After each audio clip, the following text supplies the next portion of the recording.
Bismillahirrahmanirrahim. Waltakum minkum ummatun yad'una ilal khairi wa ya'muruna bil ma'rufi wa yanhauna 'anil munkar. Assalamualaikum warahmatullahi wabarakatuh. Mengurusi anak yatim. Dari Sahal bin Sa'ad. Dari Sahal bin Sa'ad ini kata Nabi sallallahu alaihi wasallam bahwa ana wa kafilul yatim fil jannah hakaza. Kata Nabi sallallahu alaihi wasallam, saya dan orang yang mengurus anak yatim hakaza, kata Nabi gitu. Wa asyara bi usbu'ai, memberi syarat dua jari-jari tangannya. Sababa wa usta, ini sababanya jari telunjuk dan tengahnya. Dia beri syarat begini, saya dan penghuni surga ini seperti ini nanti katanya. Saya dengan orang yang mengurus ayat begini, Pak. Dekat sekali ini kata para ulama. Dekat sekali. Dekat kelasnya dengan Nabi di akhirat, di surga itu, Pak. Kata Nabi, saya dengan orang yang mengurusi anak yatim. Berbahagialah orang yang punya anak yatimnya. Kata Nabi disebutkan dalam hadis lain adalah kafilul yatim lahu aw li ghair. Apakah keluarganya seperti Pak anaknya suami tak kita rawat baik-baik, yatim itu, atau anaknya saudara dirawat baik-baik, apalagi yang tidak ada hubungan darah, lalu kita kasih makan dia, kasih sekolah dia, kasih didik dia, kasih bina dia melalui kita, lalu dia menjadi manusia. Maka ini yang dimaksud oleh Nabi sallallahu alaihi wasallam, penghuni surga yang paling dekat dengan Nabi, satu kelas dengan Nabi, adalah anak yatim. Dalam hadis ini Pak ada disebutkan nanti dari kiamat, dalam hadis Abu Hurairah dikeluarkan juga oleh Imam Bukhari, ana awalu mayyuftahu lahu babul jannah. Kata Nabi, saya yang paling pertama dibukakan pintu surga di akhirat. Saya yang paling pertama itu resmikan surga, paling pertama dibukakan. Terus siapa yang kedua? Illa annahu ta'ti imratun tubadiruni. Lalu ada orang yang menyusul sesudahku. Fa aqulu laha, saya berkata kepadanya, karena dia imra'at, dia seorang perempuan. Lalu ditanya oleh Nabi, fa aqulu laha malak, kenapa kamu, siapa kamu? Ini Nabi, ini Rasul, ini manusia terbaik. Kamu siapa yang mau menyusul? Waman anti, siapa engkau?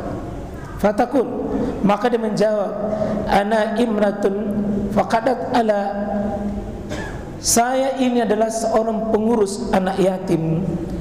Ala aytami li, saya pencinta anak yatim.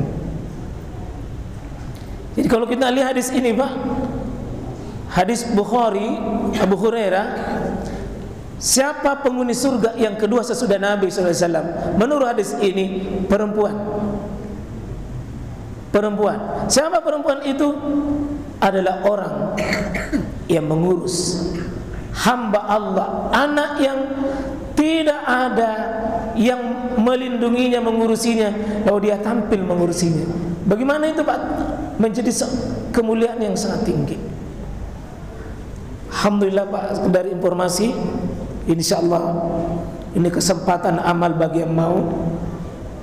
Kami sementara punya rumah 4 lantai untuk dijadikan panti, dan semoga itu bagi bapak-bapak yang punya waktu, punya materi, punya rezeki, kalaupun bapak tidak mengurus langsung, kirim sebagian rezeki kita di tempat itu insyaallah.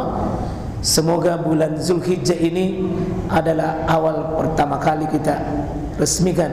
Kita rencana resmikan di awal awal atau lambat pertengahan Zulhijjah ini. Saya ucapkan selamat pada antum yang diberi amanah, ibu-ibu yang di belakang diberi amanah mengurus ini. Kalau pusing-pusing kepala tak di rumah, pergi lihat anak yatim tak di situ. Kalau sakit-sakit sedikit, jadikan panti asuhan tak itu sebagai obat. Pergi usap-usap kepalanya, insyaallah. Yang keempat, mendidik dan menafkahi anak perempuan. Jadi judulnya mendidik, menafkahi anak perempuan.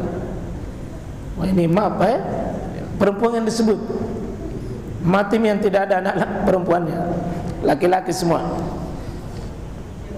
Perempuan yang disebut oleh Nabi, Pak, dalam hadis Imam Muslim, Sahih Muslim sini.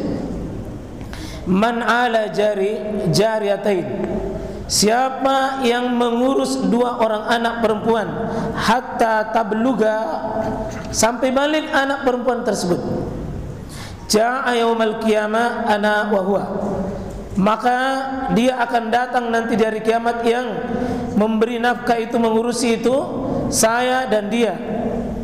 Wa damma asabihu, dan Nabi sallallahu alaihi wasallam antara diriku dengan dia seperti merapakkan jari-jari. Kalau tadi anak yatim, Pak, itu Nabi masih renggangkan, tapi berdekatan.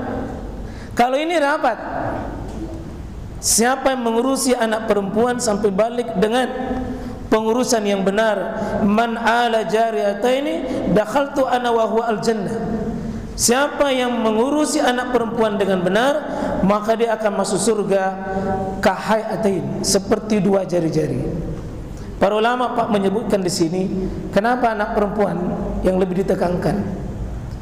Sebagian ulama syarah hadis menyebutkan yang pertama, di awal Islam Nabi sallallahu alaihi wasallam masih banyak sahabat-sahabat itu trauma dengan anak perempuan. Kenapa? Karena anak perempuan di masa jahiliyah, sebelum datangnya Nabi Muhammad membawa rahmat, anak perempuan itu tidak ada nilainya. Tidak ada nilainya. Dulu di masa jahiliyah kita baca dan kita sering dengar, kalau ada yang baik lahir laki-laki, diambilkan pedang, kemudian disimbolkan di tangannya sebagai kesatria dan jantan.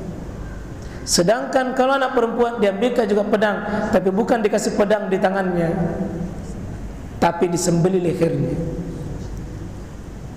Dan ini berlanjut trauma di sebagian orang-orang Arab. Karena itu memberikan perhatian pada anak perempuan itu sungguh istimewa, Pak. Yang kedua, ternyata tantangannya anak perempuan lebih banyak. Pendapat yang kedua, perempuan itu seperti telur di ujung tanduk. Telur gampang pecah dan gampang retak. Di ujung tanduk dia penuh dengan resiko. Siapa bapak ibu punya anak perempuan lalu mengantarkan dia jadi soleh, apalagi di zaman fitnah hari ini, Pak. Di zaman fitnah hari ini luar biasa merawat anak perempuan supaya dia tidak tergiur oleh pergaulan. Maka ini ujian dan cobaan berat bagi para orang tua, bagaimana mendidik anak perempuannya menjadi soleh. Banyak sekali hadisnya, Pak, tapi intinya adalah sebenarnya laki-laki dan perempuan dalam Islam, Pak, sama.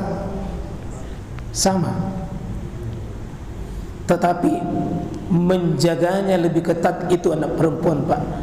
Itu diberi porsi lebih banyak. Ya, tentunya mendidiknya lebih fokus dan lebih banyak perhatian, itu lebih tinggi insyaallah. Bukan berarti bahwa ada nilai laki dan perempuan dalam persis Islam. Sama saja, kalau dia soleh sama saja. Ya. Di sini ja'atni imratun wa ma'aha bintan laha. Ada seorang perempuan, Pak, dia bawa anak perempuannya 2 orang. Fasa'altni falam tajid indi syai'a ghaira tamra wahida. Oh, dia minta sesuatu dan saya tidak punya kecuali saya memiliki beberapa biji kurma saja. Saya kasih dia. Kemudian fa'taituha iyaha. Lalu ini perempuan ini dia kasih anaknya dua tersebut. Fa'azatha faqasamatha baina ibtayha. Lalu dia berikan keduanya itu. Jadi satu biji ceritanya kurma yang dikasihkan. Lalu ini ibunya saking cintanya sama anak perempuannya. Nah, bagi dua ini isinya satu biji, Pak. Satu anaknya, yang satu. Walam ta'kul minha syai', dan ibu ini tidak sedikit pun dia dapat. Summa qamat, lalu berdiri perempuan ini faraj wa banataha, dan dia keluar dan pergi bersama dengan dua anaknya ini. Bersamaan dengan itu pada alayan Nabi sallallahu alaihi wasallam, lalu Nabi muncul. Fahaddithu hadisah. Lalu saya kata perawi hadis ini, ya, Aisyah mengatakan, saya beritakan tentang masalahnya tadi ibu itu yang ambil kurma satu, lalu dia bagi dua, baru dia tidak sedikit pun dapat. Maka Nabi keluarkan hadisnya, man tubli aminal banat bisai, siapa yang diuji dengan anak perempuannya fa ahsana ilaihinna, lalu dia bersabar dengan anak perempuannya atas ujiannya tersebut, kunna lahu sitran minan nar, kata Nabi, maka anak perempuannya itu yang menjadi penjaga dirinya dari api neraka kelak di akhirat. Dia anak perempuan itu, Pak, kelak dia akan menjadi benteng, sitran, menjadi penghalang dirinya orang tua itu. Kalau misalnya anak tak susah diatur dengan segala kekurangannya, segala keterbatasannya, lalu tetap ujian itu diterima dengan ikhlas, bersabar, maka kata Nabi, kunna lahu sitran minan nar, anak perempuannya itu menjadi benteng pertahanan dirinya nanti dari api neraka. Tolong Pak Jangkit mengatakan nanti, perempuan mising, perempuan mising. Alhamdulillah, jangan dicela anak perempuan, dan ini menunjukkan kemuliaan, karena di zaman dahulu sering sekali anak perempuan itu dicela.